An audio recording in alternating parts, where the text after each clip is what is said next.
வருவாய் தருணமிதுவே அழைக்கிறாரே வல்ல ஆண்டவரே சுவண்டை. வருவாய் தருணமிதுவே அழைக்கிறாரே வல்ல ஆண்டவரே கர்த்தருடைய பரிசுத்த நாமம் நாளிலே மகிமைப்படுவதாகும்.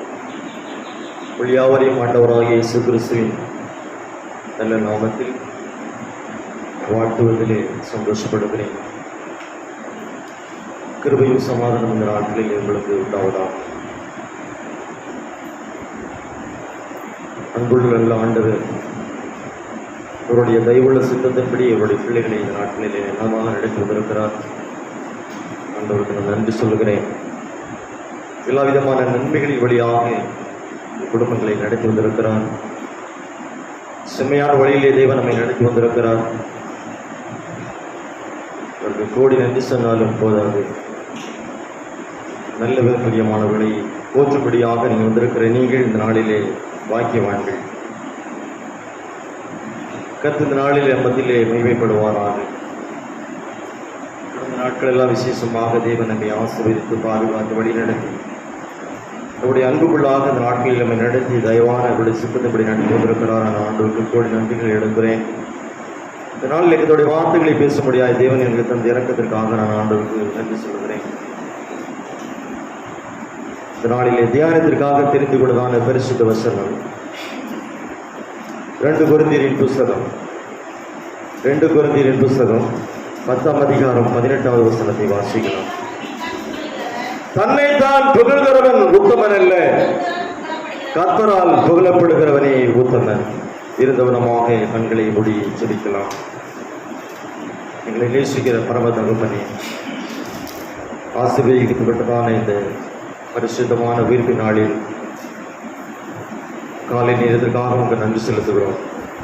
நம்மளுடைய சமூகத்திலே வந்தது நல்லதாக இருக்க எங்கள் ஆண்டு ஒரு மரத்திலிருந்து எங்கள் மத்தியிலே நீங்கள் கடந்து வந்தமைக்காக நமக்கு ஸ்தோத்திரம்.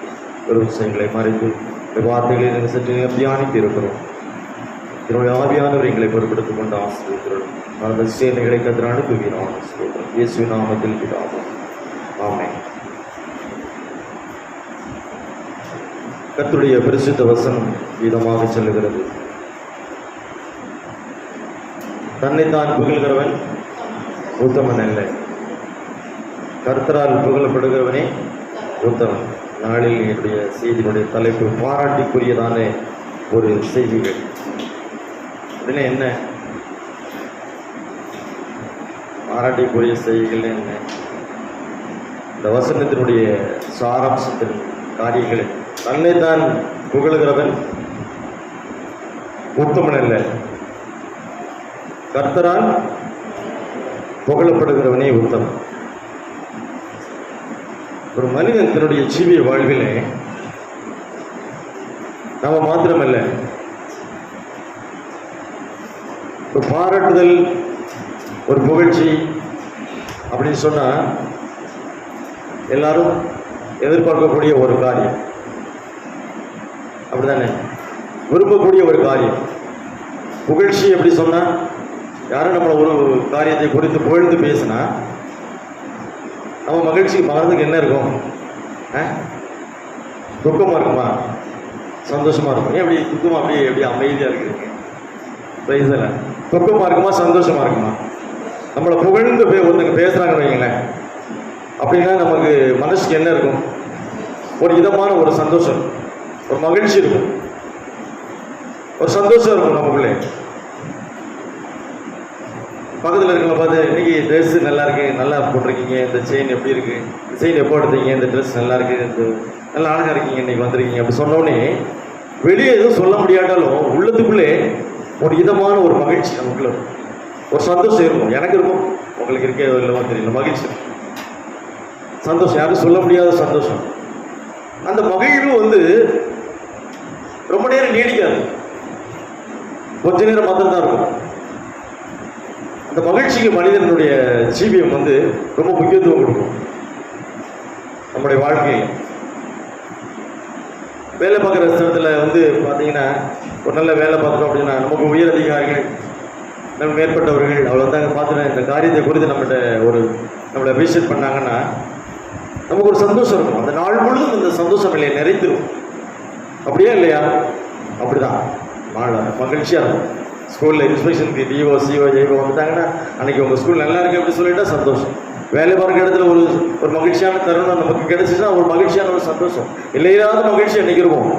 எல்லாத்தையும் அதை பகிர்ந்துவோம். இன்னைக்கு சொன்னாங்க எனக்கு ஒரு மகிழ்ச்சியாக இருந்துச்சு, என்னை புகழ்ந்து பேசுனாங்க. புகழ்ச்சியை மனிதனுடைய வாழ்விலே மனிதன் விரும்புகிறான். புகழ்ச்சியை விரும்புகிறான். யாராவது ஒரு காரியத்தை புரிந்து நம்மகிட்ட சொல்லிட்டாங்கன்னா ஒரு இல்லை இல்லாத ஒரு மகிழ்ச்சிக்கு போயிடுறான், ஒரு சந்தோஷத்துக்குள்ள போயிடுறான். அவ எப்படிப்பட்ட சூழ்நிலைகள் இருந்தாலும் சரி ஒரு மகிழ்ச்சியான இடத்துக்கு போயிடுறான். அது கொஞ்ச நேரம் நம்மளோட இருக்கும்னு சொல்லி அவனுக்கு தெரியல. ஆனா தேவன் ஒரு மனிதனை பாராட்டுவார் என்று சொன்னால் அது எப்படி இருக்கும்? நித்திய நித்தியமாக இருக்கும். தேவன் பாராட்டக்கூடிய அளவிற்கு ஒரு விசேஷமான ஒரு நற்காரியங்கள் நம்மிடத்தில் இருக்கா? தேவன் நம்மளை புகழணும், தேவன் நம்மளை பாராட்டணும். யார் பாராட்டினாங்க? கடவுள் நம்மளை பாராட்டணும். கடவுள் நம்மளை பாராட்டினா தான் அது நம்மை ஆசீர்வாதத்துக்குள்ளாக, கிருபைக்குள்ளாக, மகிழ்ச்சிக்குள்ளாக, நீடிய சந்தோஷத்துக்குள்ளாக நம்மை நடத்தும். கடவுள் பாராட்டணுமா? நம்முடைய கடவுள் ஒரு மனுஷனை பாராட்டணும்னா என்னென்ன குணாதிசயங்கள் அவருடைய செய்கைகள் அவர்கிட்ட இருக்கணும், நம்மகிட்ட இருக்கணும். கடவுள் மனிதனை நம்மளன்னு வச்சுக்கோங்களேன், நம்மளை கடவுள் பாராட்டணும் அப்படின்னு நினைக்கிறோம். கடவுள் பாராட்டினா ஒரு சந்தோஷமா? சந்தோஷம் தானே. மற்ற மனிதர்கள் ஒரு மினிஸ்டர் வந்து நம்மளை பாராட்டுறாரு, அப்படியே விட அதை விட அது சந்தோஷமா இருக்கும். உலக பிரகாரமான காரியங்களை நம்ம செய்தி நோக்கமாக மகிழ்ச்சியும் சந்தோஷமுக்கு வந்து நிறைவே கொடுக்கணும். அந்த நேரத்தில் ஒரு மனிதனை கடவுள் புகழணும்னு சொன்னா அவருடைய ஜீவியத்துல என்ன இருக்கணும், என்னென்ன காரியங்கள் இருக்கணும், என்னென்ன குணாதிசயங்கள் அவனுக்கு இருக்கணும். கர்த்தரே ஒரு மகனை ஒரு மனுஷனை பாராட்டுறாருன்னா அவருடைய செய்கைகள் எப்படி இருக்கணும்? சொல்லுங்களேன், ஒன்று ரெண்டு காரியங்களை சொல்லுங்க. தொடர்ச்சியாக கடவுளுடைய வார்த்தைக்குள்ளே கடந்து செல்வோம். நான் மட்டும் என்ன இருக்கணும்? டிஸ்கஷன் தான், ஒன்றும் இல்லை. கடவுளுக்கு பிடித்த பிள்ளையாக இருக்க வேண்டும்.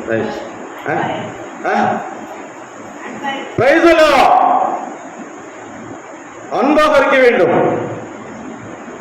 அன்புதாங்க பிரதானம். ஒருத்தங்களை நேசிக்க நம்ம புரிஞ்சுக்கிட்டோம்னா அங்க எல்லா விதமான காரியங்களும் மறைக்கப்படும். தேவனுடைய அன்பு மாத்திரம் அங்க வெளிப்படும். தேவனுடைய கிருபை மாத்திரம் தான் வெளிப்படும்.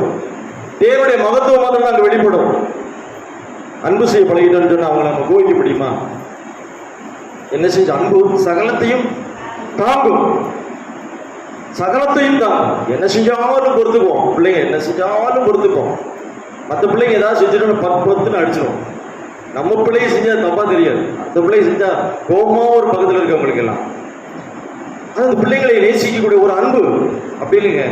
பாரபட்சம் இல்லாத தெய்வம் எல்லாரும் மேலேயும் அன்பு வைத்திருக்கிறார். அன்புள்ள கடவுள் நம்மள நேசிக்கிறாருன்னா நம்மள எங்க இருப்போம்னே தெரியாது. அவர் நேசிக்கலன்னா இந்த திருச்சபைகளை நீங்க நாள் வந்திருக்க முடியாதுங்க. பிரதானமாக ஒரு மனிதத்தில் இருக்க வேண்டிய குணாதிசயங்கள் என்ன அப்படின்னு சொன்னா அன்பு. ஒரு சில காரியங்களை குறித்து நாம் பார்ப்போம். ஒரு ஆசீர்வாதத்தையும் கிருபைகளையும் மகிழ்ச்சியும் ஒரு மனிதன் பெற வேண்டும் என்று சொன்னால் முதலிலே வாசிக்கலாம். எவ்விதமான ஒரு காரியங்களை என்னுடைய வாழ்க்கையிலே செய்தால் கர்த்தர் நம்மளை புகழ்ச்சியாக எண்ணுவார். ஒரு மனுஷன் வந்து யாரால புகழப்படணும்? கர்த்தரால் புகழப்படுகிறவன் மாத்திரம்தான் இந்த பூமியிலே உத்தமனாக எண்ணப்படுகிறான். அப்படின்னு நம்முடைய பரிசுத்தமான செய்கைகள், பரிசுத்தமான காரியங்கள், தேவனுக்கு பிரியமான ஒரு ஜீவியமான ஒரு காரியங்கள் இடத்துல இருக்க வேண்டும். மார்க் எழுதின சுவிசேஷ புஸ்தகம் 14ஆம் அதிகாரத்தை எடுத்து வைத்துக் கொள்வோம். மார்க் 14 அதிலே 6வது வசனத்தை வாசிக்கலாம்.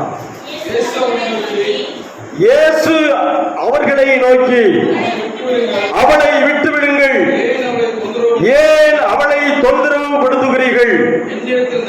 என்னிடத்தில் நற்கிரியை செய்திருக்கிறாள். ஒரு மனிதன் தன்னுடைய வாழ்க்கையிலே நற்கிரியை செய்வானால் தேவனிடத்தில் இருந்தவருக்கு ஒரு பாராட்டுதல் புகழ்ச்சியும் கிடைக்கும். நற்கிரிகைகள் எதுவும் தேவனுக்கு பிரியமான காரியங்களை செய்யணும். நிறைய காரியங்களை தேவனுக்கு பிரியமான காரியங்களை செய்யணும் அவசியம் இல்லை. தேவனுக்கு பிரியமான உன்னதமான காரியங்களை தேவனுக்கு பிரியமாய் நம்ம செய்ய வேண்டும். அப்போனா தேவனுடைய பாராட்டுதலுக்கு நம்ம உட்பட்டிருப்போம். தேவனுடைய ஆசீர்வாதங்களுக்கும் கிருபைகளுக்கும் மகிழ்ச்சிக்கும் சந்தோஷத்திற்கும் நம்ம உட்பட்டவர்களாக இருப்போம். அங்கே இந்த வசனத்துல என்ன சொல்லப்பட்டிருக்கிறது? இயேசு அப்படி சீசர்களை நோக்கி, அவளை விட்டுருங்க, ஏன் அவளை தொந்தரப்படுகிறீர்கள்? என்னிடத்தில் அவள் புதுமையான நன்மையான காரியங்களை என்னிடத்தில் அவளை செய்திருக்கிறாள் என்று சொல்லி ஒரு ஸ்திரியை குறித்து ஆண்டவராகிய கடவுள் ஒரு பாராட்டுதலை இந்த அதிகாரத்திலே பார்க்க முடியும். ஒரு ஸ்திரீ தேவனுடைய சமூகத்திலே பாராட்டுதலை பெறுகிறாள். அந்த ஸ்திரீயுடைய செய்கை தேவனுடைய பார்வையிலே விலையேறப்பட்டதாக இருக்கிறது. கர்த்தரால் அவள் புகழப்படுகிறாள். அதற்கு காரணம் என்ன? 1ஆம் அதிகாரத்தை வாசிப்போம், 1ஆம் வசனத்தை வாசிப்போம். புளிப்பில்லாத அப்பம் சாப்பிடுகிற பஸ்கா பண்டிகை வந்தது. பிரதான ஆசாரியரும் வேதபாரகரும் அவரை தந்திரமாய், இயேசுவை தந்திரமாய் பிடித்து கொலை செய்யும்படி அந்த நாட்களிலே வகை தேடுகிறார்கள். யாருங்க? ஆசாரியரும் வேதபாரகரும் இயேசுவை கொலை செய்யும்படியாக தந்திரமாய், என்ன எங்கடா ஒளிஞ்சிட்டா இருக்கிறாரு, தந்திரமாய் இவர் பிடிச்சு கொலை செய்யும்படி அவர்கள் புத்திக்கு ஏற்றபடி அவர்கள் என்ன செய்யறாங்க? யோசனை பண்ணுகிறார்கள். அந்த நாட்கள் என்ன நாட்களா இருந்தது? பண்டிகை நாட்களா இருந்தது. பண்டிகை நாட்களில் எப்படி இருக்கும் எல்லா வீடும்? பண்டிகை நாட்களில் எல்லா வீடும் எப்படி இருக்கும்? ஆல்வின் எப்படிப்பா இருக்கும்? சந்தோஷமா இருக்கும். சொந்த பந்தம் எல்லாரும் அப்படியே கொண்டு வந்துருவாங்க. 4 நாளைக்கு முன்னாடி வந்துருவாங்க. ஒரே சந்தோஷம் மகிழ்ச்சி வந்து பண்டிகை நாட்களிலே புது புது ஆடைகளை முடிந்து சந்தோஷமா மகிழ்ச்சியா அப்படி பொழுதா சாப்பிட எங்கேயா போக வர செய்ய ஒரு நிகழ்வு, ஒரு மகிழ்ச்சியான நிகழ்வு, மகிழ்ச்சியான ஒரு தருணங்கள் அந்த குடும்பங்களிலே அந்த இடத்துல நடக்கும். புளிப்பில்லாத அப்பம் சாகிற பண்டிகை நாட்கள் அந்த இடம். பண்டிகை நாட்கள்ல நிறைய கூட்டம் வந்திருக்கும். இவங்க இயேசு கிறிஸ்துவை கொலை செய்யும்படி வகை தேடுகிறார்கள். பண்டிகை நாட்கள் ஏதாவது செஞ்சுட்டா, கூட்டத்தில் ஏதாவது பண்ணிட்டா கலகம் வந்திருப்பேன்னு நினைக்கிறேன். அப்படி ஒரு யோசனை பண்றாங்க. யோசனை பண்ணிட்டு அதை செய்யக்கூடாதுன்னு ஒரு யோசிக்கிறாங்க. யோசிச்சதுக்கு அப்புறம் 3ஆவது வசனத்தை வாசிக்கலாம். அது பெத்தானியா. அங்கே அப்போ பெத்தானியாங்கிறதான ஒரு இடத்துல வாசிக்க, பெத்தானியாவில் குஷ்டரோகியா இருந்து சீமோன் வீட்டில் போஜனம் பண்ணும்படியாக அவர் அழைக்கப்பட்டிருந்தார். யார் வீட்டுக்கு இயேசுநாதர் போயிருக்கிறாரு? யார் வீட்டுக்கு? குஷ்டரோகி வீட்டுக்கு. மகா பரிசுத்த தெய்வம், மகா உன்னதமான கடவுள், சர்வத்தையும் படைத்தவர், பூமியிலே மனுஷனாய் அவரே அவதரித்து வந்ததான நாட்களிலே ஒரு குஷ்டரோகியோட வீட்டு நீங்க நான் போவோமா? எவ்வளவு அன்பு இருந்தாலும் சரி, எவ்வளவு பரிசுத்தமா இருந்தாலும் சரி, குஷ்டரோகி வீட்டுல போய் சாப்பிடுவோமா? குஷ்டரோகி வீட்டுல போய் பந்தி இருப்போமா? கூப்பிட்டாலும் வருவோமா? கூப்பிட்டா என்ன செய்வோம்? வேண்டாம் வரேன் அப்படி சொல்லுவோம். சாதாரண உடம்பு முடியலாத வீடுகளில் போய் நம்ம இருக்கணும்னு சொன்னாலே நமக்கு பிடிக்காது. அப்படியே மனசு உள்ளார்ந்த இருதயங்களை பார்க்கிறவர் கடவுள். முடியாது நம்மளால. அங்க பெத்தானியாவிலே ஒரு குஷ்டரோகி வீட்டிலே அவரை சாப்பிட கூப்பிடுறாங்க. இயேசுவானவர் அந்த இடத்திலே போகிறார், அந்த இடத்துக்கு போகிறார். அங்கே பந்தி இருந்தவங்க சாப்பிட போகிறாரு. அங்கே ஒரு ஸ்திரீ வருகிறார் அந்த வீட்டுக்குள்ளே. வாசிங்க. ஒரு ஸ்திரீ, பேர் சொல்லப்படவில்லை, யாரு என்று சொல்லப்படல. பரிசுத்த வேதாகமத்திலே அது மறைக்கப்பட்டிருக்கிறது. ஒரு ஸ்திரீ எப்படியாப்பட்டவன் சொல்லல. என்னதுக்காக அங்க வந்திருக்கான்னு தெரியல, தெரியாது. இயேசுவானவருக்கு தான் தெரியும். அவளை தான் புகழ்றார் தெய்வம். ஒரு ஸ்திரீ விலையேற பெற்ற நனதம் என்கிறதான உத்தம தைலம். ஆங்கில வேதாகம, பரிசுத்த வேதாகமத்திலே ஆங்கிலத்தில் எப்படிப்பட்ட எழுதப்பட்டிருக்கு அப்படின்னா, வெள்ளை பளிங்கு கல் அப்படி சொல்லப்படுறது. அலபாஸ்டர்ஸ் அப்படின்னு சொல்லப்படுறது. அலபாஸ்டர் அப்படின்னு சொல்லி வெள்ளை பளிங்கு கல், வெள்ளை வெண் சலவைக்கல் அப்படின்னு சொல்லி அதுக்குள்ள நலதம் அப்படிங்கிறதான ஒரு தைலம், விலையேறப்பட்ட ஒரு தைலம், ராஜ அரண்மனைகளில் உபயோகிக்கக்கூடியதான ஒரு தைலம், மணக்கும் பர்ஃபியூம். அது என்ன சொல்லப்பட்டிருக்கு பரிசுத்த வேதாகமத்திலே? உத்தம தைலம் அப்படின்னு போடப்பட்டிருக்கு. உத்தம தைலம்னா என்ன? உத்தம தைலம்னா கலப்படம் இல்லாதது. அப்படியே கலப்படம் இல்லாதது. இப்ப நம்ம நான் பெர்ஃபியூம் போடுறேன், போட்டோட அப்படியே மணக்கும், பக்கத்துல போனா மணக்கும், நின்னா மணக்கும், இப்படி சைட்ல போனா மணக்கும். நம்மளாம் போடுறோம் வெளியேறப்பட்ட தைலங்கள், பவுடர்ஸ் எல்லாத்தையும் போடுறோம், சோப்ஸ் எல்லாம் போடுறோம். ஏன்னா மணக்கணும். புறப்பான ஒரு அலங்கரிப்பது, உள்ளான அலங்கரிப்பு இல்ல, புறப்பான அலங்கரிப்பு. நம்மளுடைய சரீரம் நமக்கு வீசக்கூடாது நினைக்கிறோம், மனத்தோடு போக நினைக்கிறோம். அதேதான் அங்கே இந்த ஸ்திரீ விலையேறப்பட்ட, எத்தனை விலை போடப்படல, விலையேறப்பட்ட நிலதம் அங்கதானே ஒரு வெள்ளை பளிங்கு கல்லுல இந்த தைலத்தை உள்ளே ஊற்றி அங்கே கொண்டு வருகிறாள். உடைக்கலங்க, உத்தம தைலம், கலப்படம் இல்லாத ஒரு தைலம்.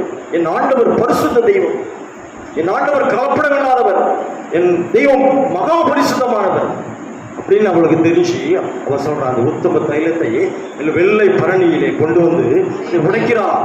உடைச்சு இந்த தைலத்தை இயேசுவானுடைய சிரசின் மேல் ஊற்றுகிறாள். தைலத்தினுடைய விலை எழுதப்படல. இயேசுவானவரை அந்த இடத்திலே அவள் கனப்படுத்துகிறாள், உயர்த்துகிறாள். இயேசுவா பணமா? இயேசுவா பணமா? இயேசு கிறிஸ்துவுக்கு பணம் இருக்கு, நம்ம என்ன தேடுவோம், என்ன செய்வோம்? இயேசுவானவரா பணமா?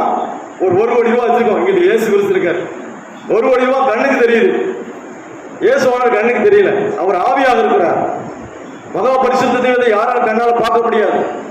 வார்த்தையை ஜீவனாக இருக்கிறது. 1 கோடி ரூபாய் இருக்கு, இங்கிட்டு பணம் இருக்கு. எது கண்ணுக்கு தெரியுது? உலகத்துல வாழ்றோம், எதுங்க கண்ணுக்கு தெரியும்? பணம் தான் தெரியும்.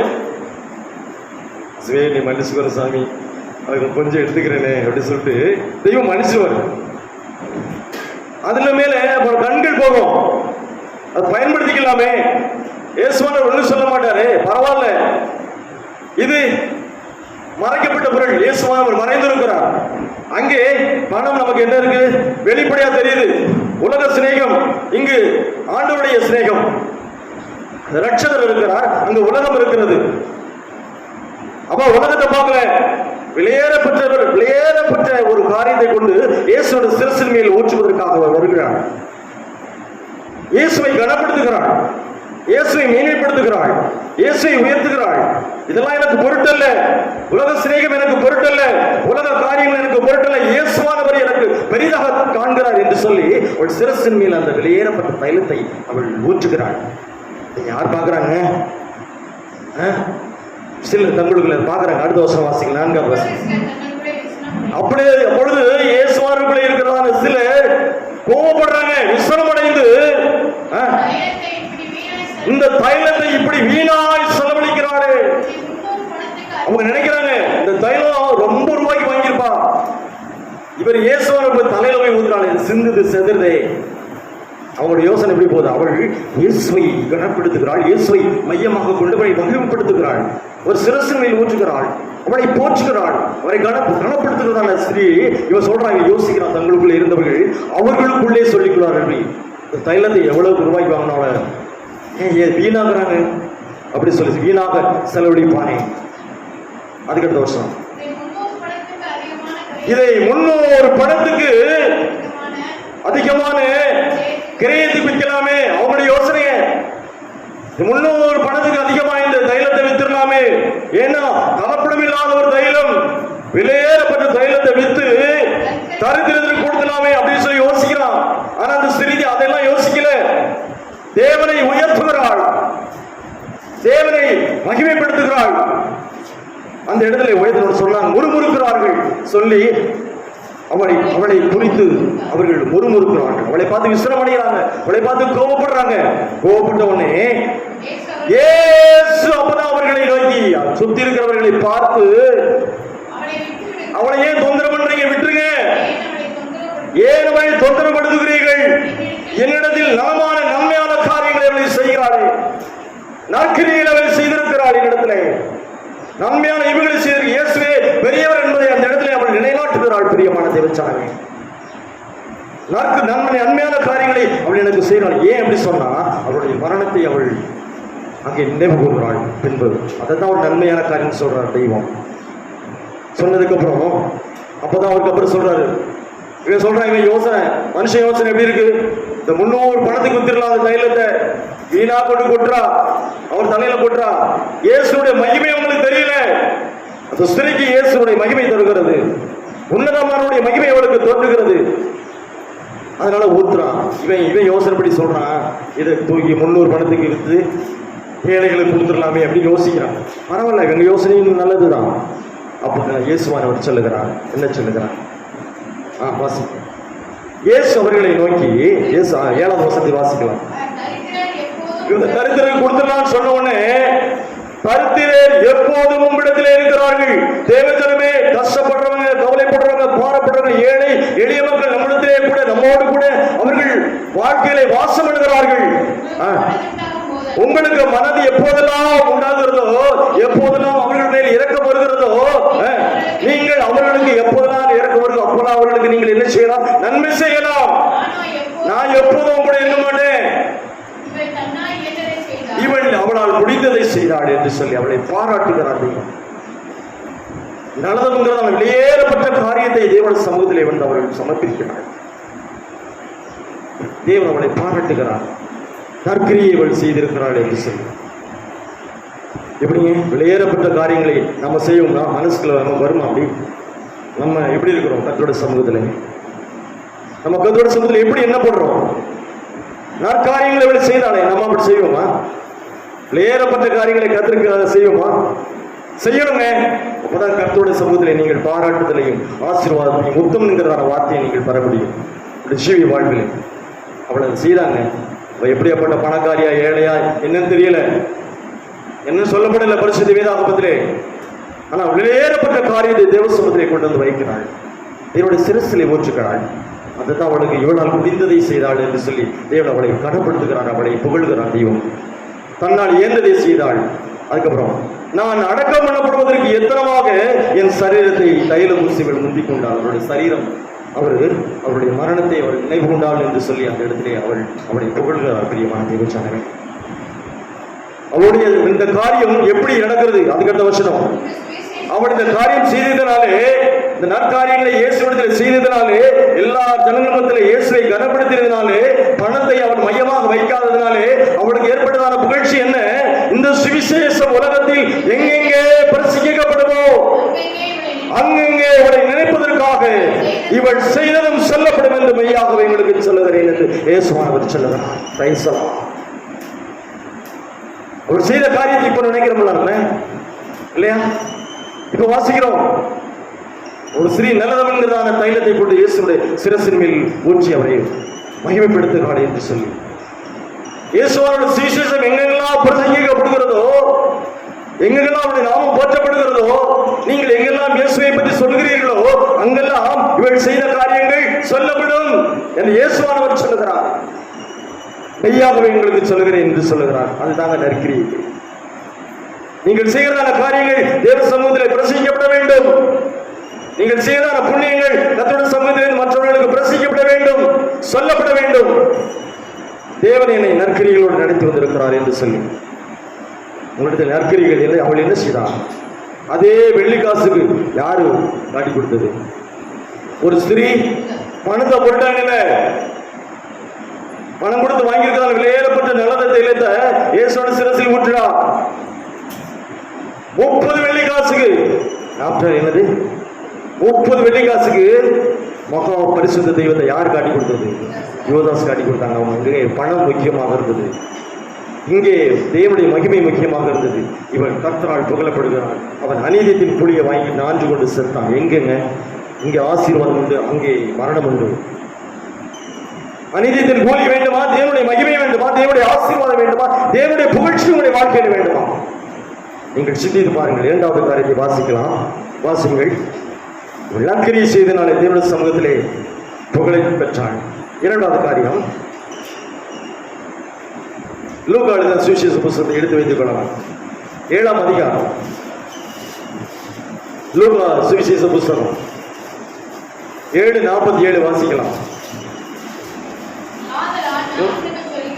ஆதலால் நான் உனக்கு சொல்லுகிறேன், இவள் செய்த அநேக பாவங்கள் மன்னிக்கப்பட்டது. இவள் மிகவும் அன்பு கூர்ந்தாளே. போதும். இவள் மிகவும் அன்பு கூர்ந்தாளே. ஒரு சமூகத்திலே, தேவ சமூகத்திலே நீங்கள் அன்பு கூறுவீர்கள் என்று சொன்னால் நீங்கள் கர்த்தரால் புகழப்படுவீர்கள். எவ்விதமான காரியங்களையும் நீங்கள் என்ன செய்தால் மன்னித்து மறந்து அவர்களை சிநேகிப்பீர்கள் என்று சொன்னால் தேவ சமூகம் உங்களை என்ன செய்யும்? பாராட்டும். தேவனுடைய பாராட்டுக்குரியவர்களாய் நீங்கள் இந்த உலகத்திலே வாழ முடியும், நன்மை பெற முடியும், ஆசீர்வாதங்களை பெற முடியும், கிருபைகளை பெறும், கனத்தை பெற முடியும். பிரியமான தேவச்சனமே, அங்கே ஒரு சம்பவம் நடக்கிறது. 7ஆம் அதிகாரம் 36வது வசனத்தை வாசிக்கலாம். 36. பரிசேயரில் ஒருவன் தன்னுடனே போஜனம் பண்ண வேண்டும் என்று இயேசுவை வேண்டிக் கொண்டான். அங்கே பாருங்க, ஒரு நிமிஷம். முதல் பார்த்த சம்பவத்திலே அவர் யார் வீட்டுல போஜனம் பண்றாரு? குஷ்டரோகி வீட்டுல போஜனம் பண்றாரு. ஏழைகளை நேசிக்கணுங்க. நாம எல்லாம் இயேசுவுக்கு பிரதிநிதிகளாக மாறிடலாம். எல்லாரையும் நேசிக்கணும், எல்லாரையும் கனப்படுத்தணும், எல்லாரையும் நீங்க மகிமைப்படுத்தணும், எல்லாருக்கும் கீழ்ப்படிந்து தேவனுடைய கிருபைகளை வெளிப்படுத்தணும். அதுதான் இயேசுனுடைய அன்பு, அதுதான் நற்கிரியைகள். இங்கே ஒரு பரிசேயன் தன்னுடைய வீட்டிலே இயேசுவானவரை சாப்பிடும்படியாக அழைக்கிறார். அவர் அந்த பரிசேயனுடைய வீட்டிலே பிரவேசித்து பந்தி இருக்கிறார், சாப்பிடுகிறார். அதுக்கடுத்த வருஷம் அப்பொழுது அந்த ஊரில் இருக்கிறதான ஒரு பாவியான ஸ்திரீ அந்த பரிசேயன் வீட்டிலே இயேசு வந்திருக்கிறதை அறிந்து அங்கே வருகிறாள். அங்கே நலதம் என்கிறதான ஒரு தைலத்தை அவள் கொண்டு வந்து இயேசுவோட சிறுசின் மேல் ஊற்றுகிறாள். இங்கே அந்த ஸ்திரீ எப்படியாப்பட்டவள் என்று சொல்லப்படல. இங்கே சொல்லப்பட்டிருக்கிறது அவள் ஒரு பாவியான ஸ்திரீ. அப்படிங்க, ஒரு பாவியான ஒரு ஸ்திரீ ஆண்டோட சமூகத்தில் வருகிறாள். இங்கே பரிமள தைலம் ஆயின்மென்ட்ஸ் ஊற்றப்படுகிறது. அவள் தலையிலே ஊற்றுகிறாள், சிரசின் மேல் ஊற்றுகிறாள். இவள் என்ன செய்கிறாள்? ஒரு பாவியான ஸ்திரீ. பாவியான ஸ்திரீன்னு எல்லாரும் ஒரு சமூகத்தில் புறம்பே, ஒரு சமுதாயத்தில் ஒரு மாதிரி ஒருத்தவங்க இருந்தாங்கன்னா அவங்களை என்ன செய்வோம்? இப்படி புறம்பே தள்ளுவாங்க, ஒரு மாதிரி ஏளனமா பார்ப்பாங்க, தவறா பார்ப்பாங்க, மனிதர்கள் தவறா பார்ப்பாங்க. ஒரு பாவியான ஸ்திரீ அந்த பரிசேயன் வீட்டில் இயேசு இருக்கும் பொழுது அந்த வீட்டுக்குள்ளே வந்து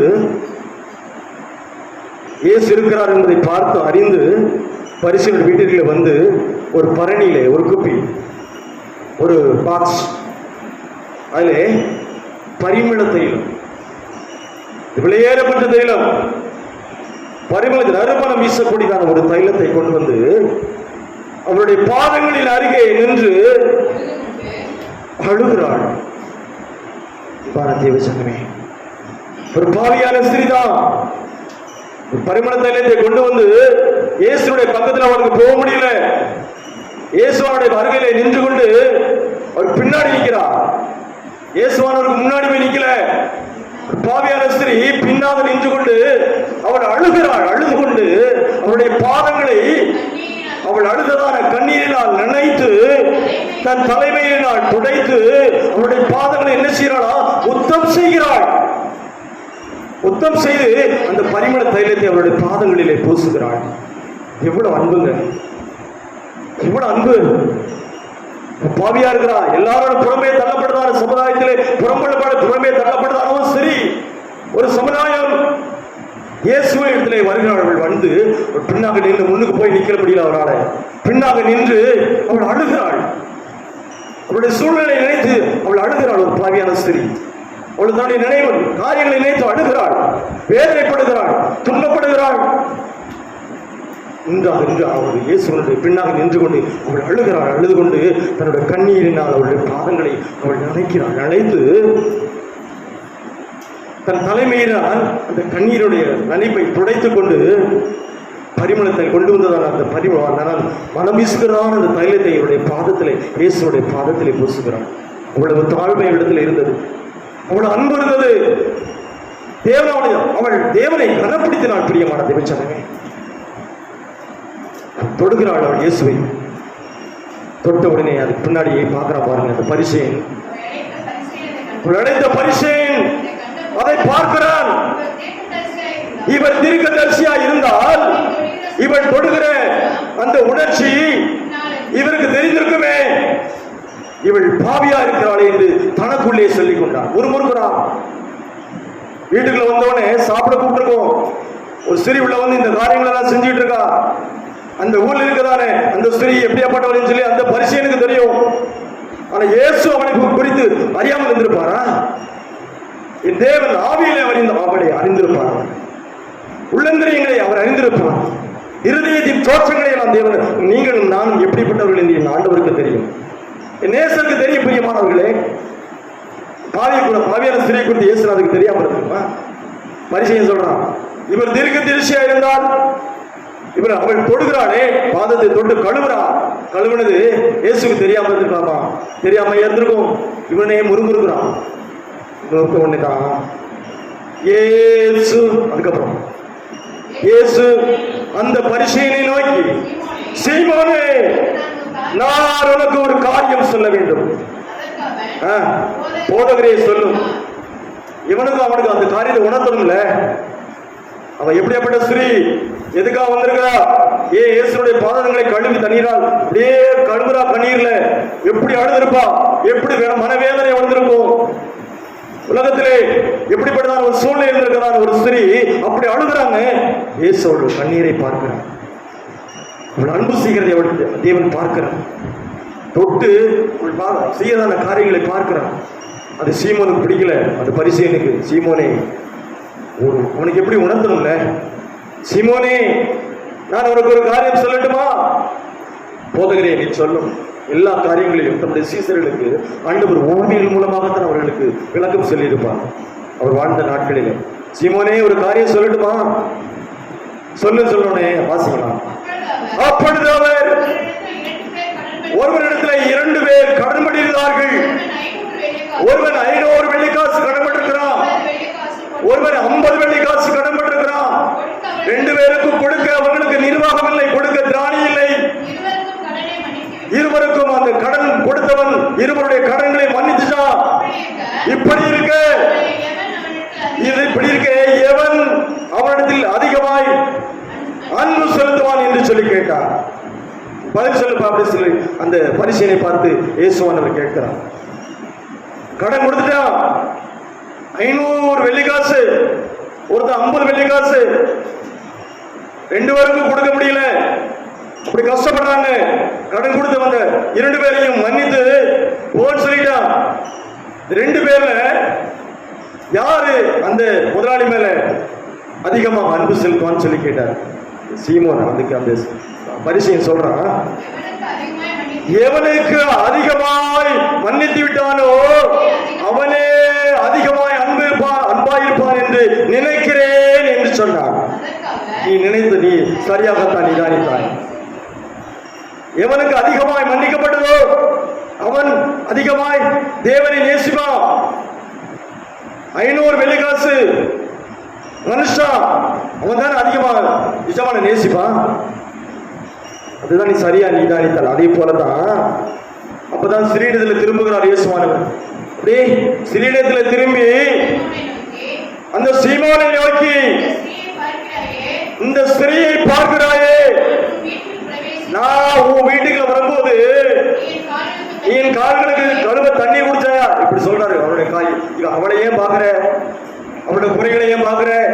அவள் குறைகள் நிமித்தமா தான் ஏன் வந்திருக்கிறா. அவள் அழுகிறா. அவள் கண்ணீராளுடைய பாதத்தை அவள் கழுவுறாளே, பருமலை தெளித்து கொண்டு அதை பூசிக்கிறாளே. வெளியேறப்பட்டதான கூந்தல்னா பெண்களுக்கு ரொம்ப பிடிக்கும் இல்ல? நிறைய கூந்தல் வச்சிருக்கிறவங்களா அதை பேணி பேணி பாதுகாப்பாங்க. நறுமண தைலங்கள் பூசி, அதை தைலம் பூசி, இதை பூசி. எங்க வீட்டில் 2-3 கலர்களா அந்த எண்ணெயெல்லாம் அந்த முடிகளை பூசி பெண்கள் அதை பக்குவப்படுத்துவாங்க. ஆனால் அந்த ஸ்திரீ அந்த அந்த கூந்தலை எடுத்து தலைமையை எடுத்து இயேசுடைய பாதங்களை தன்னை கண்ணீர் அப்படி துடைக்கிறான். தேவன் அசுத்தப்படுறாரா? கூந்தல் ஒரு மகிமையான ஒரு கிரீடம். மொட்டை அடிச்சதுக்கும் முடி இருக்கிறதுக்கு வித்தியாசத்தை பார்த்தீங்கன்னா தெரியும். நரைமேர்கள் அப்படி மையடிக்கிறோம் நம்ம எல்லாம். அந்த பரிசுத்த வேதாகம் என்ன சொல்லுகிறது? நிறைய வந்து மகிமையான கிரீடம் என்று சொல்லப்பட்டிருக்கிறது. நம்மளும் மையடிச்சிடும் இல்ல, வெள்ளையா பார்க்கறதுக்கு நம்மளால முடியல, அருவருப்பா நம்மளையே நினைக்கிறோம், அருவருப்பா நினைக்கிறோம். ஆனா வேதம் என்ன சொல்லுகிறது? ஒரு மகிமையான கிரீடம் அது. தன் தலைமையினால் இயேசுடைய பாதங்களை அவளை துடைக்கிறாள். இயேசுடைய அற்புதமா இல்லை, அவளை நேசிக்கிறார் தெய்வம், அன்பு செலுத்துறாரு. அவளுடைய செய்களை பார்க்கிறார் கடவுள். பார்த்துட்டு ஸ்திரீயிடத்திலே திரும்பி சீமோனை நோக்கி, இந்த ஸ்திரீயை பார்க்கிறாயே, நான் வீட்டுக்குள்ள வரும்போது என் பாதங்களுக்கு தண்ணி கொடுத்து, வீட்டுக்குள்ள யார் வரும்போதும் நீங்க செம்புல தண்ணி எடுத்து கொடுத்து உன் பாதங்களை கழுவி உள்ளுக்க வாங்க அப்படி சொல்லணும். யார் அப்படி செய்யறோம் நம்ம? வீட்டுக்குள்ள யார் வந்தாலும் சரி, உங்கள் பாதங்களை கழுவி உள்ள வாங்க அப்படி சொல்லி இன்முகத்தோடு வீட்டுக்குள்ள வரவேற்கணும். வந்தவுடன் என்ன செய்யணும்? அவங்களுக்கு என்ன கொடுக்கணும்? தண்ணி கொடுக்கணும். காலம் தாமதமானால் என்ன செய்யணும்? அவங்களுக்கு ஆகாரம் கொடுக்கணும், போதனை கொடுக்கணும். இல்ல நான் வந்துட்டு வந்த காரியம் முடிஞ்சிச்சு சீக்கிரமா போறேன்னு சொன்னா என்ன செய்யணும்? ஒரு தேநீர் கொடுக்கணும், அவங்களுக்கு இன்முகத்தோடு கொடுக்கணும். அந்த சீமோனை நோக்கி இயேசுவன் என்ன சொல்ல, நான் உன் வீட்டுக்கு வந்ததுல இருந்து நீ என்ன செஞ்ச? எனக்கு தண்ணீர் கொடுக்கல. இவளோ நான் உன் வீட்டுக்குள்ள வந்ததுல இருந்து விழுவில்ல வந்துட்டா, கண்ணீரினால் என் கால்களை நினைத்து அவளுடைய தலைமையினால் என்ன செய்யறா? என்னுடைய பாதங்களை அவள் துடைத்தா. அவள் செய்யற நற்காரியங்கள் என்ன? அவள் செய்யற அன்பு என்ன? நீ என்னிடத்துல என்ன அன்பா இருக்கிற அப்படி சொல்லி சீமோனை நாட்டி சொல்றான். அவளை உணர்த்துக்கிறான் தெய்வம். அதுக்கப்புறம் நீ என்ன முத்தம் செய்யல, வீட்டுக்கு வந்தவன ஹக் பண்ணி என்ன செய்யணும்? எல்லாரையும் பரிசுத்தத்தோடு அவர்களை வாழ்த்து செய்யணும். அநேக திருச்சபைகளில பாத்தீங்கன்னா எப்படி இருக்கும்னா, அந்த திருவிருந்து நாட்களில் ஒவ்வொரு திருச்சபைகளிலும் பாத்தீங்கன்னா மேக்சிமம் பெண்டிகாஸ்ட் திருச்சபைகளே, செவன்த் அட்வென்டிஸ்ட் திருச்சபைகளில் இருக்கும். அப்படின்னா திருவிருந்து நாட்களில் வந்து பந்தி இருப்பான். நம்ம பந்தி இருக்கிற மாதிரி பந்தி இருக்கும் பொழுது வெளியே போய் ஒருவருக்கு ஒருவர் கால்களை வந்து கழுவுவாங்க. கழுவி இந்த ஒயிட் துணி அது வந்து ஒரு என்னோட காலை அவங்க கழுவாங்க, அவங்க காலை நான் கழுவி அவங்க பாதங்களை என்ன செய்ய துணிகளை வர துடைத்து பரிசுத்த முத்தத்தோடு அவர்களை வாழ்த்துருச்சு. அன்னைக்கு திருச்சபையில் இருக்கிறது. அவர் வந்தோட என்ன சொல்றார்? தெய்வம் அவன் வீட்டுக்குள்ள வந்து எனக்கு கால்களுக்கு கழுவ தண்ணி கொடுக்கல, உள்ள வந்து நீ என்ன செய்யல? என்னை முத்தம் செய்யல. இவ்வளோ நான் உட்பிரவேசித்தது முதல் என் பாதங்களை ஓயாமல் அவள் முத்தம் செய்கிறாள். தன்னுடைய அன்பை அந்த ஸ்திரீ வெளிப்படுத்துகிறாள். பாதங்களை முத்தம் செய்கிறாள். ஒரு பரிசுத்த தெய்வத்தோட பாதம், உலக மகா பரிசுத்த தெய்வத்துடைய பாதங்கள் என்று சொல்லி ஓயாமல் அந்த பாதத்திலே அந்த பாவியான ஸ்திரீ என்ன செய்கிறாள்? முத்தம் செய்கிறாள். அவள் செய்கிற அன்பு என்ன? வெளியேறப்பட்ட அன்பு. நீ எனக்கு தண்ணி கொடுக்கல, வர சொல்றாரு. தண்ணி கொடுக்கல, குடிக்க தண்ணி கொடுக்கல, கால்களுக்கு தண்ணி கொடுக்கல, என் தலைக்கு நீ எண்ணெய் கொடுக்கல, எண்ணெய் எல்லாம் கொடுக்கணுங்கிறாரு. நம்ம என்ன செய்யறோம்? வீட்டுக்கு வந்தவங்களுக்கு இல்ல இதெல்லாம் செய்யணுங்க, இதெல்லாம் செய்யணும். சொந்த வந்து செய்யலாம் சரி. அந்நியர்கள் வந்து உங்களுக்கு தெரிஞ்சாலும் தெரியாத உங்களுக்கு ஒரு கலசம் தண்ணி கொடுத்து உடனே நீங்க என்ன செய்யணும்? அவங்க யாராவது தெரியாதவங்க இருந்தாலும் வெளியே அனுப்பிடணும். தலைக்கு என்ன கொடுக்கல அப்படி சொன்னாரு. இனி என் தலையில் எண்ணெய் பூசவில்லை, இவளோ என்னுடைய பாதப்படிலே கொண்டு வந்ததான் இந்த பரிமள தைலத்தை என்ன செய்கிறாள்? பூசுகிறாள். மனம் வீசுகிறதான் அந்த தைலம். சாதாரண எண்ணெய் கூட எனக்கு கொடுக்கல, அவள் மனம் வீசுகிறதான, நறுமணம் வீசுகிறதான அந்த தைலத்தை கொண்டு என்னுடைய பாதத்தை அவள் பூசுகிறாள். அவளுடைய அன்பு எப்படி இருக்கிறது? அப்படியாப்பட்டவளை கர்த்தர் புகழ்வாரா? இவனை பரிசீலனை புகழ்வாரா? அவருடைய காரியங்கள் எப்படி இருக்கிறது? அவருடைய செயல்கள் எப்படி இருக்கிறது? அவள் எப்படி தேவனுடைய சமூகத்திலிருந்து அவரை அலங்கரிக்கிறாள். அவள் நம்முடைய முழுமையான காரியத்தை தேவ சமூகத்தில் அர்ப்பணிக்கிறாள். அழுகிறாள், பின்னாக நிற்கிறாள். இயேசுக்கு பின்னாடி நின்று அழுகிறாள். அழுது அப்படியே கண்ணீர்னால, எவ்வளவு கண்ணீர், பாதம் பெருசா இருந்திருக்கும் தெய்வத்துக்கு. அவ்வளவு பாதத்தையும் 2 பாதத்தையும் கழுவுனி எவ்வளவு கண்ணீர் வந்திருக்கும் அவளுக்கு. அவ்வளவு அன்புங்க. தெய்வ சமூகத்தை எதை எதிர்பார்த்து வந்திருப்பான்? என்ன எதிர்பார்த்தாலும் தெரியல. யார்கிட்டையும் சொல்ல முடியாத வேதனைகள். தேவன் உள்ளந்திரியங்களை பார்க்கிறவர். அவள் அழுது தன் கண்ணீரினால் அவருடைய அன்பை வெளிப்படுத்துகிறாள். வெளிப்படுத்த உடனே அதுக்கப்புறம் ஆதலால் ஆதலால் சீமோனே நான் உனக்கு சொல்லுகிறேன், இவள் செய்த அநேக பாவங்கள். அப்பதான் சொல்றாரு, இந்த பாவியான ஸ்திரீ அநேக பாவங்கள் செய்த நிமித்தமாக என்னிடத்தில் வந்திருக்கிறார். பாவங்களை நேசிக்கதான் மனுஷன் பார்த்த உலகத்தில் வந்திருக்கிறார். பிரியமானவர்களே, உங்களை என்னையும் தேவன் நேசிக்கணும்னா இந்த திருச்சபையில் நீங்கள் வர முடியாது. தேவனுடைய அன்பு நம்மிடத்தில் இல்லைன்னு சொன்னா அந்த திருச்சபையில் நம்மளால் வர முடியாது. தேவனுடைய அன்பு நம்மிடத்தில் வெளிப்படவில்லை என்று சொன்னால் பரிசுத்த சமூகத்தில் நம்மளால் வர முடியாது. அவள் என்ன சொல்ல, ஆதலால் நான் உனக்கு சொல்லுகிறேன், இவள் செய்த அநேக பாவங்கள் மன்னிக்கப்பட்டது. இவள் மிகவும் அன்பு கொண்டாளே. Praise the Lord. இவள் மிகவும் அன்பு கொண்டாளே. தேவனால் புகழப்படுகிறாள். மனுஷன் புகழங்க, கர்த்தர் மனுஷனை புகழணும். கர்த்தர் உத்தமன் என்று சொல்லணும். கர்த்தரால் புகழப்படணும். ஒரு மனிதனுடைய வாழ்வு, ஒரு மனிதனுடைய வாழ்வு கர்த்தரால் அங்கீகரிக்கப்பட வேண்டும். அதற்கு நம்முடைய காரியங்கள் நற்கிரியைகள் தேவனுடைய சமூகத்திலே பாராட்டுக்குரியதாக இருக்க வேண்டும். நற்கிரியைகளை செய்ய வேண்டும். தேவனுடைய அன்பை பெறலாம். நற்காரியங்களை செய்ய வேண்டும். நல்ல குணாதிசயங்கள் இருக்க வேண்டும். எவ்வளவு பாவம் செஞ்சாலும் கண்ணார்க்கக்கூடிய இருதயங்கள் இருக்கதான் செய்யுது. தேவனுடைய சமூகத்திலே போய் மனவிட்டு கசந்து அழுது அந்த பாவியான காரியத்தை விட்டு மனம் கசந்து அழுது தேவனுடைய இரக்கத்தை பெற வேண்டும் என்று கர்த்தருடைய சமூகத்தில் நினைக்கிற ஜனங்களை இந்த பூமியில பார்க்க முடியலங்க. தேவன் மகா இரக்கம் உள்ளவர். என்ன செஞ்சாலும் பொறுத்து பாருங்க. பாவியாகிய ஸ்திரீ அவர் நேசித்தார். பலலாம் செய்ததுக்கு காரணம் என்ன? அவருடைய காரியங்களை வெளிப்படுத்த முடியல. கண்ணீரில் அவருடைய பாவங்களை வெளிப்படுத்துகிறாள். தேவன் அவருடைய ஆவியிலே உணர்கிறார். உணர்ந்து சொல்றாரு, சீமோனே உனக்கு சொல்லுகிறேன், இவருடைய அநேக பாவங்கள் மன்னிக்கப்பட்டது. பூமியிலே பாவங்களை மன்னிப்பதற்கு மனுஷகுமாருக்கு அதிகாரம் இருக்கிறது. பிரியமானவர்களே, உங்களை என்னையும் தேவன் நேசித்ததினாலே இந்த பூமியில இன்றும் நம்மெல்லாம் உயிரோடு இருக்கிறோம். உடைய காரியங்களையும் அக்கிரமங்களையும் செயல்களையும் நினைப்பார் என்று சொன்னால் பூமியில் நம்மளாம் உயிரோடு இருக்க முடியாதுங்க. உன்னதமான கடவுள் நம்மையில அவ்வளவு அன்பு கொண்டுதான் தெய்வம். அவர் சொல்றாரு, எவனுக்கு மிகவும் அன்பு கொண்டாடு, எவனுக்கு கொஞ்சம் மன்னிக்கப்படுகிறதோ அவன் கொஞ்சமாய் அன்பு பெறுவான். 500 வெள்ளிக்காசு மனுஷான், அவன் அதிகமாய் கொடுத்த இடத்துல போய் அதிகமாய் அன்பு வைத்தான். எவனுக்கு கொஞ்சம் மன்னிக்கப்படுகிறதோ கொஞ்சமாய் அன்பு பெறுவான் என்று சொல்லி அவளை நோக்கி திருப்பி சொன்ன, உன் பாவங்கள் உனக்கு மன்னிக்கப்பட்டது. மிகப்பெரிய ஒரு ஆசீர்வாதம். பூமியில யாருமே சொல்ல முடியாத ஒரு வார்த்தை, யாருமே சொல்ல முடியாத ஒரு அங்கீகரிப்பான ஒரு ஜீவிய வாழ்க்கை அவனுக்கு கிடைத்தது. உன் பாவங்கள் உனக்கு மன்னிக்கப்பட்டது. யாருங்க சொல்ல முடியும்? அந்த ஊர்ல யார் சொல்ல முடியாத வார்த்தையை அந்த சிறிய இடத்துல கர்த்தர் சொல்லுகிறார். பாவங்கள் உனக்கு மன்னிக்கப்பட்டது. உடைய அநேக பாவங்கள் ஏனென்று சொன்னால் அவன் அதிகமான அன்பு செலுத்தினான்.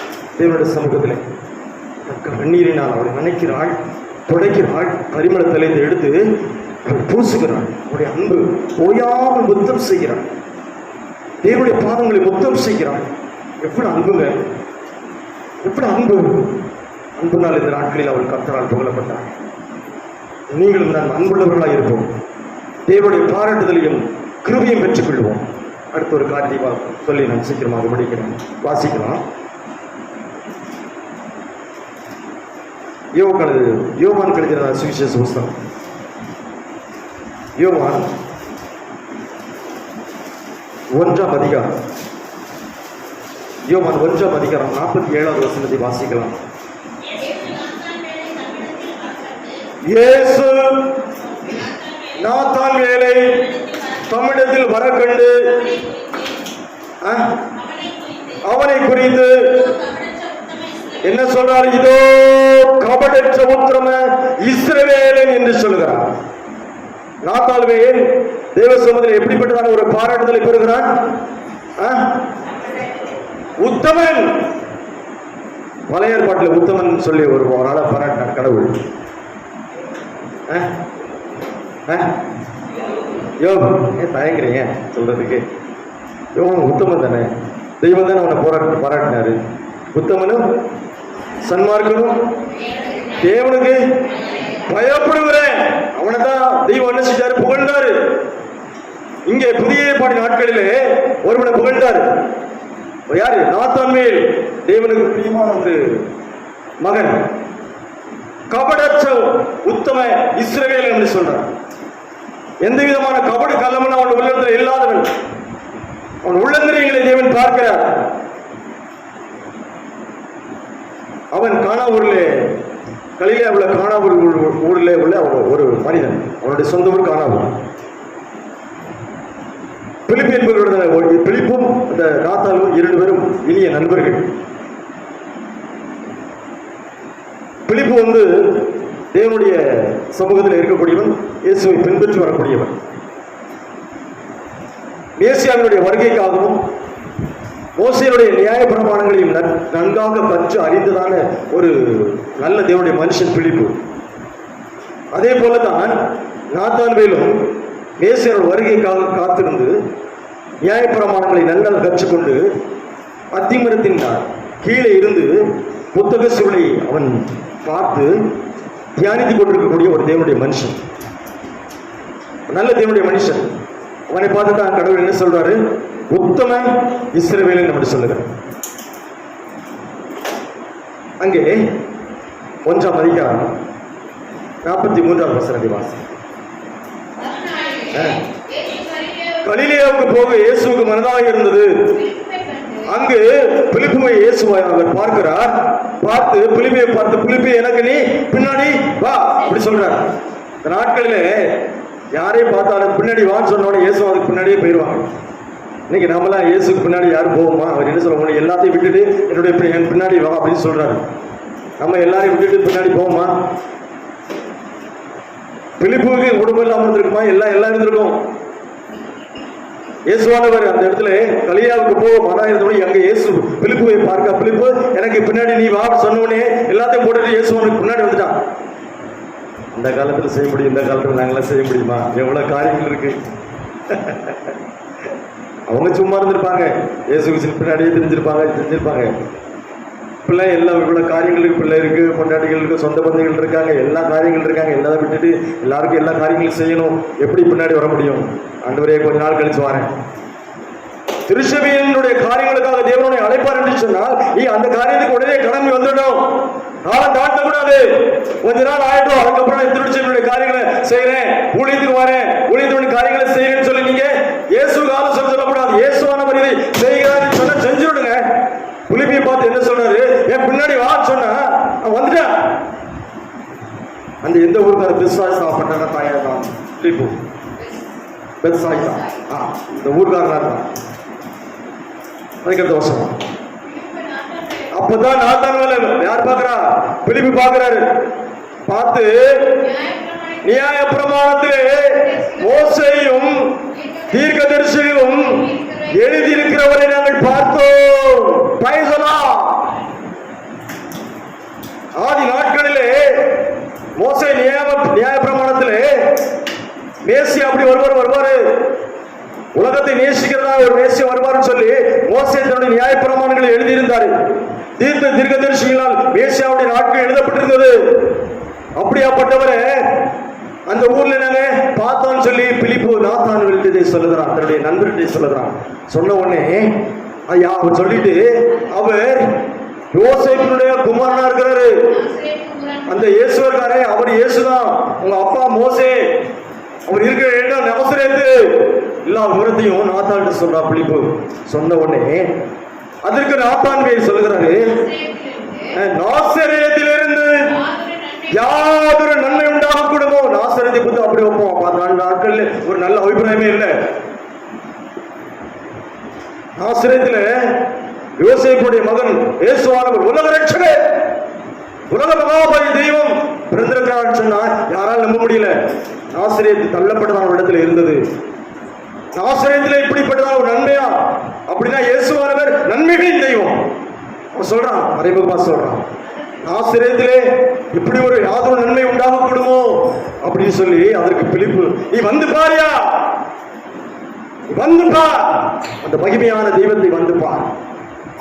ஏன்னா இயேசுவனுடைய மகிமையின் காரியங்களை பார்த்தவன் பிலிப்பு. என் நாத்தான்வேல் பார்க்கல. அப்படிப்பட்ட ஊர்ல இருந்து பிறந்தவருக்கு இப்படி ஒரு காரியமா? ஏசியா அவரு நீ வந்து பாருன்னு சொல்லி பிலிப்பு சொன்ன உடனே கூட வர்றான். இயேசு நாத்தான்வேலை நம்மிடத்தில் வர கண்டு பிலிப்பும் இயேசு நாத்தான்வேல் வருகிறார்கள். இயேசு நாத்தான்வேலை பார்க்கிறார். பார்த்துதான் வார்த்தை சொல்லுகிறார். கபடஞ்ச உத்தமே இஸ்ரவேலனே, எவ்வளவு அற்புதமான ஒரு புகழ்ச்சி, எவ்வளவு விதமான ஒரு பாராட்டுக்குரியதான ஒரு வார்த்தை. உலகமாக பரிய தெய்வத்திலிருந்து அந்த பெரிய ஒரு வார்த்தை வருதுங்க. உத்தம இஸ்ரவேலனே, எந்தவித கபடம் இல்லாத உன் உள்ளத்துல எந்த விதமான எண்ணங்கள் இல்லையே, கபடம் இல்லையே, வஞ்சனை இல்லையே, நற்குணம் உள்ளதானே, கபடமுள்ள இருதயோடு இல்லையே, கபடற்ற உத்தம இஸ்ரவேலனே அப்படி சொல்லி அந்த நாத்தான் வேலையை தேவன் வரவேற்கிறான். வரவேற்று உடனே அது சொல்றான். அதற்கு நாத்தான் மேல், நீர் என்னை எப்படி அறிவீர் சொல்றான். என்னை முன்னப்பிட்ட பார்க்கலையே, என்னுடைய சகல காரியங்களை அறிந்திருக்கிறேன், எப்படி உங்களுக்கு தெரியும்? தேவன் உள்ளந்தரியங்களை பார்க்க, தாயின் கற்பத்திலே நீங்கள் நான் உருவாதற்கு முன்னாலே அவருடைய கண்களை கண்டது.